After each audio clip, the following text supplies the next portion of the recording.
goed, maak je al uit.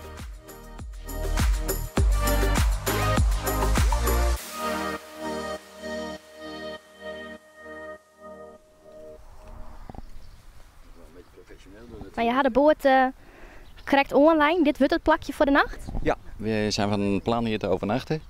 We komen nu van Burgum, daar liggen we. En mijn zoon is net gekomen. En ja, willen we hier overnachten, ja. Hier in Eerste Mar. En waarom ben je hier in de kaan? Nou, dit vinden we een heel mooi plekje. Het is hier lekker rustig. Hè? En meestal is er ook wel plek. Sommige jachthavens is het ja, voller dan andere. Maar hier is meestal nog wel plek. En we vinden het een heel leuk plekje ook om het dorp even in te gaan. Terrasje en ja, prima. Vakantie. Maar we hebben, we hebben altijd al vakantie. Hè. We zijn gepensioneerd en doen nog wel wat vrijwilligerswerk. Maar verder zijn we altijd vrij. Dus dat is niet zo moeilijk. Nee. Ja, u zit al bijna als een soort van boegbeeld op de boot hier. Is dit uw plekje? Nee, dit is mijn plekje niet. Het komt nou toevallig even zo uit. Ja. En hebben jullie een mooie vaarvakantie? Ja, heerlijk. Ja, heel lekker. Heel ontspannen is het. Rustig. Ja.